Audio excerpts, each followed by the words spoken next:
Welcome back, student. Chapter number 14 still continue, and we had already discussed what is promissory note, what is bill of exchange, and today we will start the accounting treatment of bill of exchange. So equation 1 is before you, and I would like to start how to calculate the due dates. Understand? So firstly, we will discuss illustration number 1. Raje illustration 1 में आपको क्या है, due date calculate करनी है. ठीक है जी. तो यहाँ पे हमें हेडिंग दिया हुआ है कि calculate the due date. Calculate the due date. ठीक है राजे, हमने ड्यू डेट कैलकुलेट करनी है. मेरे को एक बिल मिल रहा है 1 जनवरी से. 1 जन 2018 को बिल मिला मेरे को, और इस बिल की पेमेंट 3 मंथ के बाद होनी है. तो आप ड्यू डेट कैसे निकालोगे? ठीक है जी, you have to find the due date. तो ड्यू डेट कैसे निकालनी है? तो राजे जनवरी का पूरा महीना हो गया प्लस फरवरी का पूरा महीना हो गया. 1 जनवरी से 1 फरवरी 1 महीना, और फिर 1 मार्च, 3 महीने पूरे हो गए हैं.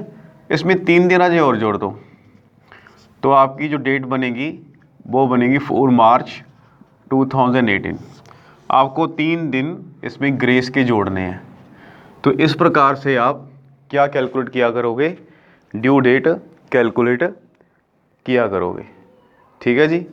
जनवरी 1 जनवरी से 1 फरवरी 1 महीना, 1 फरवरी से 1 मार्च 2 महीने, 1 मार्च से 1 अप्रैल 3 महीने प्लस 3.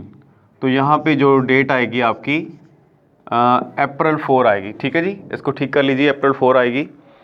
इसी तरीके से मेरे पास एक बिल और 28 जनवरी को आता है. ठीक है जी. 28 जैन को आता है, और ये 1 मंथ का है, 1 मंथ का. तो 28 जैन से लेके 28 फेब तक हो गए जी पूरे 1 महीने, और 3 डेज़ आप इसमें ग्रेस के डाल लीजिए. यानी कि जो ड्यू डेट आने वाली है वो कौन सी आएगी? 3 मार्च. ड्यू डेट कौन सी आएगी आपकी? 3 मार्च. तो इस तरीके से राजे आपने इलस्ट्रेशन 1 की जो ड्यू डेट कैलकुलेट करनी है. ठीक है जी. इसमें और भी हैं बहुत सारे आपको डेट मेंशन है, तो मैंने 2 आपको करके दिखाई हैं. और ठीक है राजे, आपको ये 2 क्लियर हो गई होंगी. तो इसके बाद आपके ये क्वेश्चन नंबर 1 में बहुत सी ड्यू डेट्स हैं जिसको आपने खुद कैलकुलेट करके देखना है. ठीक है जी. तो मैंने 2 आपको करवा दी हैं. इसके बाद इलस्ट्रेशन 1 की, ठीक है जी, आपको करनी है. और इलस्ट्रेशन 1 के बाद जो इसकी फॉलोअप है वो भी आपने करके देखनी है, फॉलोअप. ठीक है जी, फॉलोअप भी आप खुद ही करोगे. तो मैं आपको कहना चाहूँगा कि मेरे पास एक टॉपिक आता है यहाँ पे, acceptance of bill of exchange. मेरे पास टॉपिक आता है acceptance of bill of exchange. Acceptance of bill of exchange. ये एक्सेप्टेंस का क्या मीन्स है? मान लीजिए यहाँ पे आपके पास सेलर है मिस्टर ए, और दूसरी तरफ है बायर जिसने आपका सामान खरीदा. ये है मिस्टर बी. तो होगा क्या कि सेलर की तरफ से एक बिल इसको भेजा जाएगा, बायर को बिल सेंड किया जाएगा या बिल राइट करके इसको भेजा जाएगा.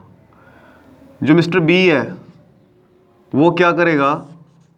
बिल साइन करेगा, बिल के ऊपर सिग्नेचर करेगा, और वो बिल किसको रिटर्न करेगा? सेलर को.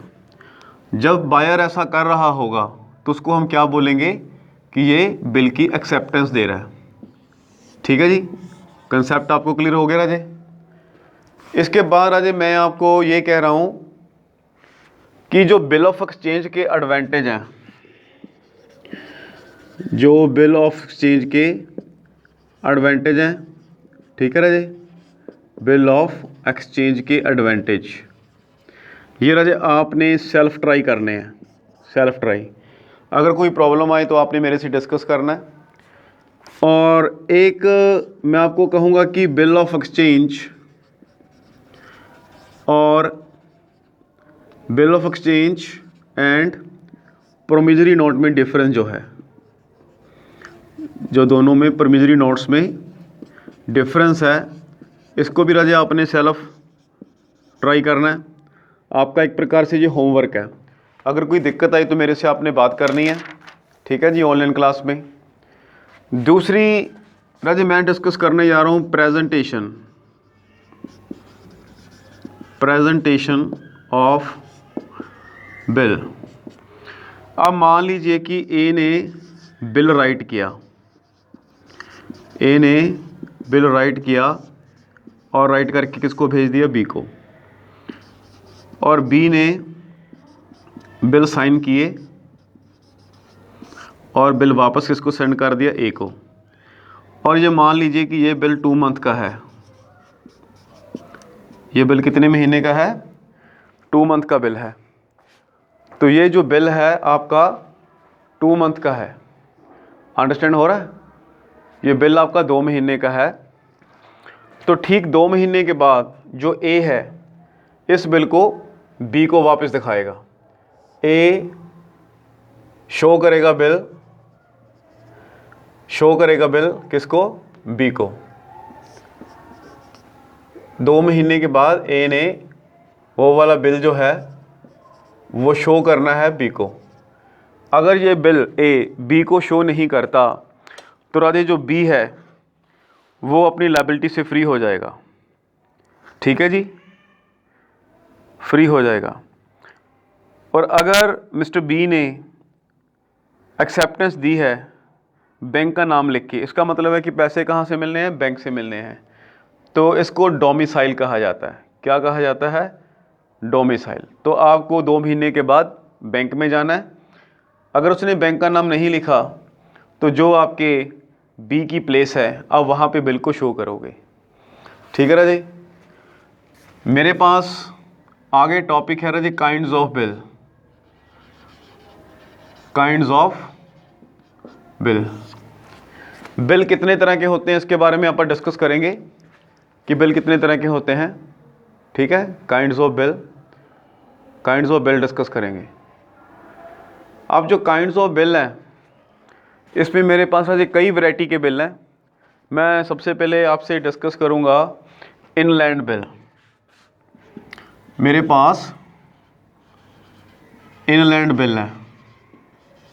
अब इनलैंड बिल में क्या है, मैं आपको सीधी सी बात बता रहा हूँ कि बिल का जो मेकर है जिसको अपन ड्रॉअर कहते हैं, ठीक है जी, और जिस बंदे से पेमेंट लेनी है ड्रॉई, ये दोनों के दोनों सेम कंट्री से बिलोंग करने चाहिए, बिलोंग टू सेम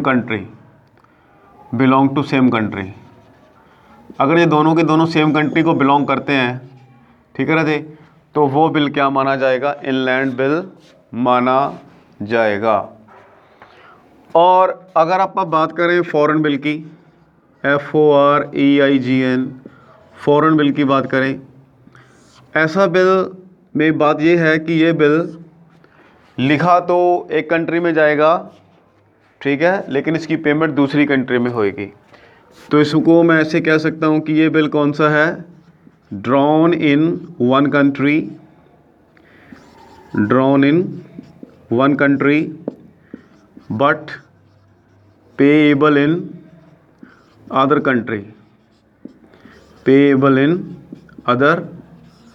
कंट्री। तो ये जो बिल है लिखा एक कंट्री में जाएगा बट ये पे जो है किसी दूसरी कंट्री में होगा, ठीक है जी, पे किसी दूसरी कंट्री में होएगा। अब राजे मैं बात करूंगा इसके आगे, आपने देखते रहना है। कि आपका इनलैंड बिल हो गया, आपका फॉरेन बिल हो गया। इसके बाद आज मैं बात करूंगा ट्रेड बिल की।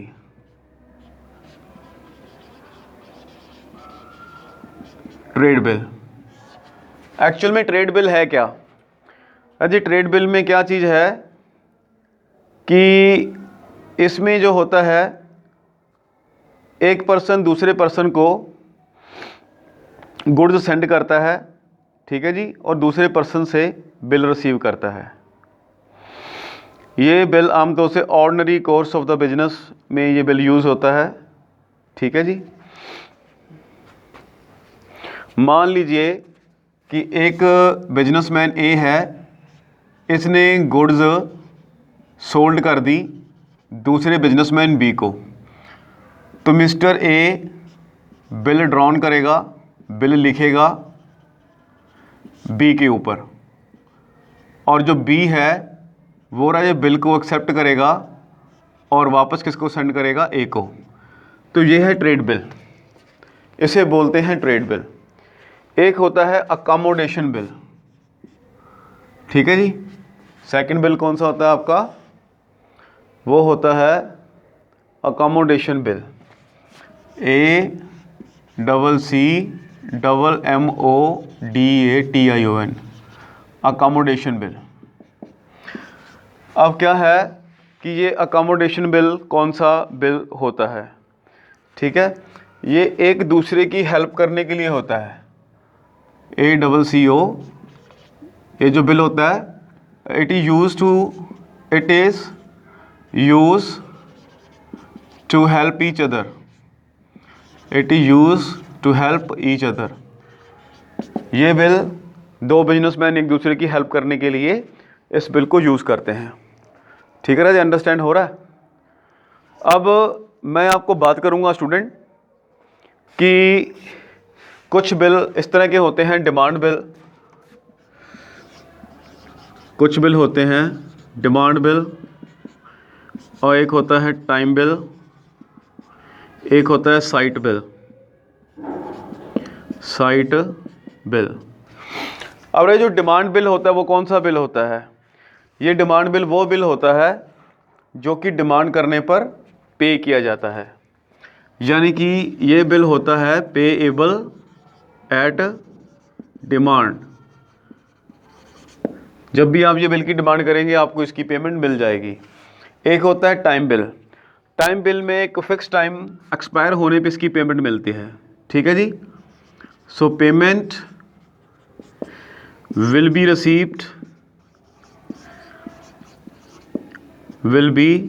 received after expiry of time, after expiry of time. तो इस बिल की पेमेंट आपको पर्टिकुलर टाइम एक्सपायर होने पे आपको इसकी पेमेंट मिल जाएगी, एक्सपायरी ऑफ टाइम, ठीक है राजे? अब मैं बात करूंगा इसके आगे।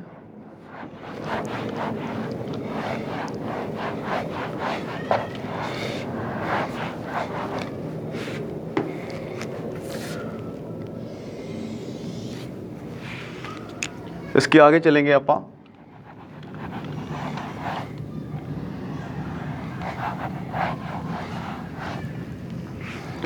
अभी आप देख रहे हो कि टाइम बिल के बारे में आपने पढ़ा कि टाइम बिल क्या होता है, ठीक है जी।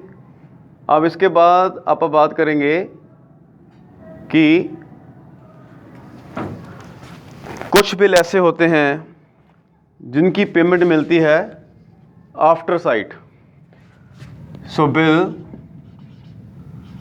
After sight, bill after sight. ये बिल कौन से होते हैं? Bill after sight. Bill after sight ऐसे बिल होते हैं, ठीक है, कि जब ये बिल आप दिखाओगे मैच्योरिटी डेट पे तभी आपको पेमेंट मिलेगी, ठीक है जी। So it can be shown to drawee after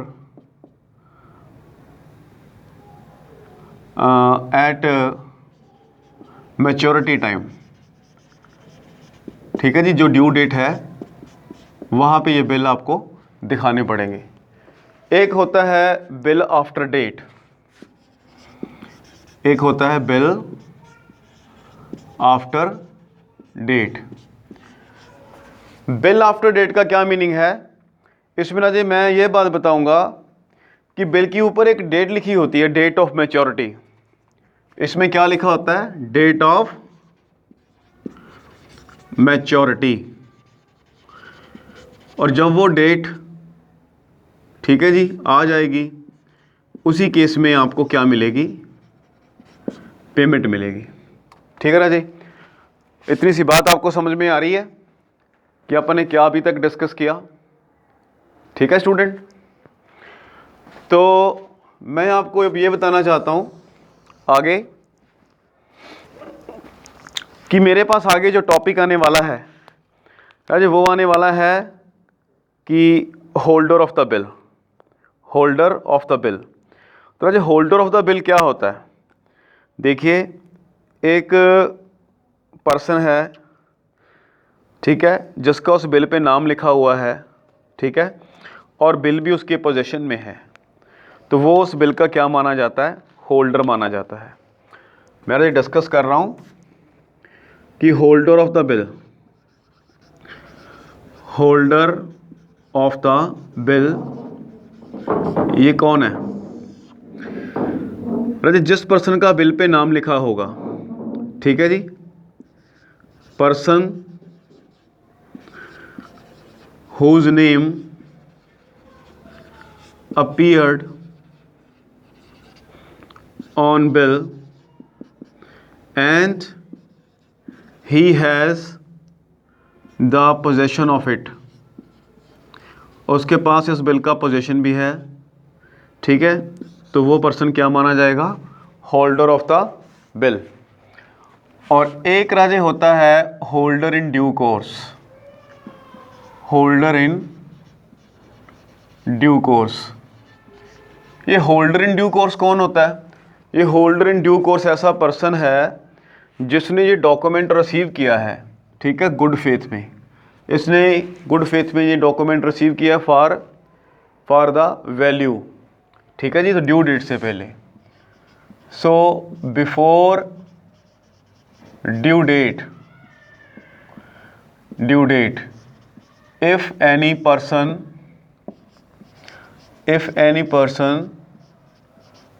received the bill from other in good faith,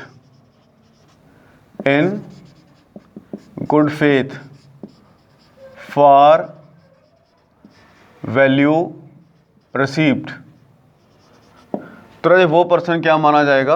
holder in due course माना जाएगा। क्लियर है जी?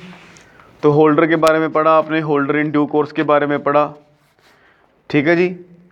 अब राजा आप बात करने जा रहे हैं कि bill receivable and bills payable. Bills receivable और बिल्स पेएबल क्या चीज़ है? अगर आपने कोई बिल रिसीव किया लेकिन पेमेंट उसकी पेंडिंग है, वो बिल रिसीवेबल है। व्हेन बिल रिसीव्ड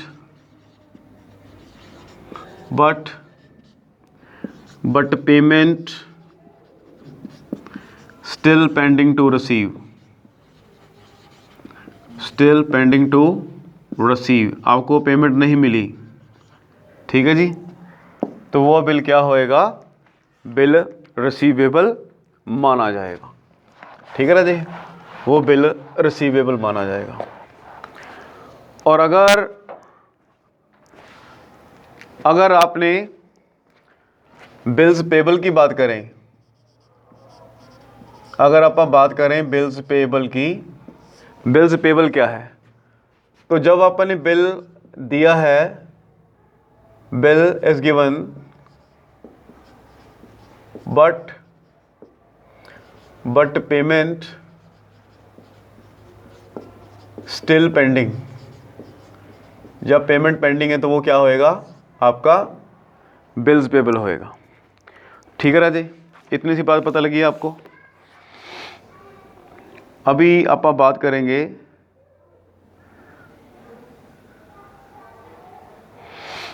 कि ड्राइंग,